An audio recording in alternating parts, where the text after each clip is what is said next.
आज किस्सा देश के एक विवादास्पद चरित्र वीर सावरकर का। दोस्तों, मैं मनोज मेनरे आपका स्वागत करता हूं हमारे चैनल उठा पटक पर। 1911 में सावरकर को नासिक के कलेक्टर जैक्सन की हत्या में शामिल होने के आरोप में 50 साल की कालापानी की सजा हुई। उस समय उनकी आयु मात्र 28 वर्ष थी। यदि वे दया याचिका नहीं लिखते तो 78 वर्ष की उम्र में जेल से रिहा होते और शायद जिस तरह की अमानवीय सजा थी, शायद जेल में ही मर जाते।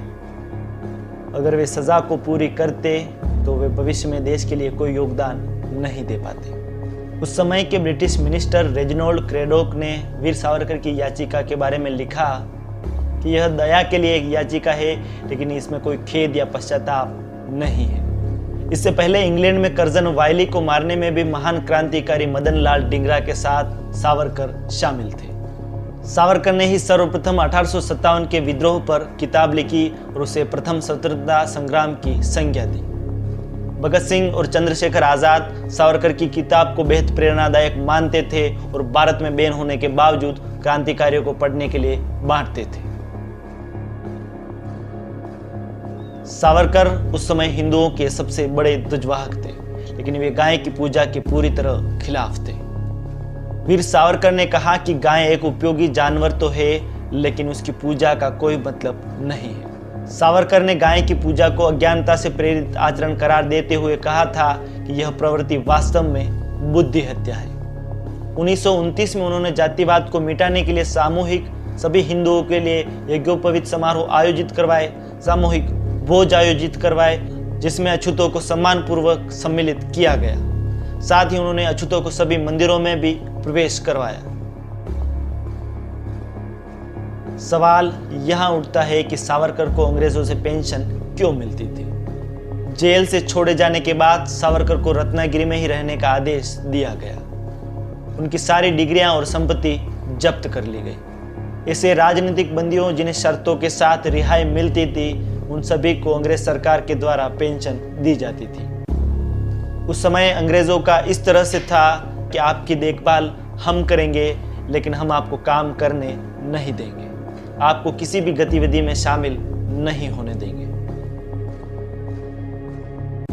भारत सहित विश्व भर के मुसलमान तुर्की के सुल्तान को अपना सबसे बड़ा धार्मिक नेता अर्थात खलीफा मानते थे।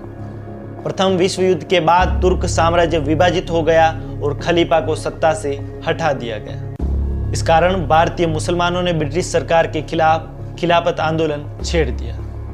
जब सावरकर को यह बात पता चली कि किसी दूसरे देश के नेता के लिए भारतीय मुसलमान आंदोलन कर रहे हैं, तो उन्होंने अपनी लघु पुस्तक हिंदुत्व में लिखा कि आज़ादी के प्रति प्रायः उदासीन रहने वाला मुस्लिम समाज तुर्की के लिए पूरी तरह उद्वेलित था। साथ ही में कांग्रेस और कांग्रेस के साथ हिंदू समाज भी खिलाफत आंदोलन के समर्थन में खड़ा था। फिर इसी आंदोलन के उत्साह में केरल के मोपला में 10,000 हिंदुओं का भीषण कत्लेआम हुआ और सामूहिक जबरन धर्मांतरण हुआ। इससे व्यथित होकर सावरकर ने कहा था कि इस देश का बशिंदा मूलतः हिंदू है। इस देश का नागरिक वही हो सकता है जिसकी पितृभूमि, मातृभूमि और पुण्यभूमि हिंदुस्तान हो। पितृभूमि और मातृभूमि तो किसी की भी हो सकती है, लेकिन पुण्यभूमि सिर्फ हिंदुओं, बौद्धों, जैनियों और सिखों की हो सकती है। मुसलमानों और ईसाइयों की पुण्यभूमि हिंदुस्तान नहीं है। उनकी पुण्यभूमि सुदूर अरब में है। उनकी मान्यताएं, उनके धर्मगुरु, उनके विचार, उनके नायक इस मिट्टी की उपज नहीं है। 1964 में उन्होंने महसूस किया कि देश हित के लिए उनके जीवन का जो मिशन था वह पूरा हो चुका है, इसलिए अब उन्हें देह त्याग देनी चाहिए। 1966 में उन्होंने 1 फरवरी से खाना पीना बंद कर दिया और 26 फरवरी को उन्होंने अपनी अंतिम सांस ली। अगर आप इस तरह की जानकारी को पसंद करते हैं तो इस वीडियो को लाइक करें और चैनल को सब्सक्राइब ज़रूर करें।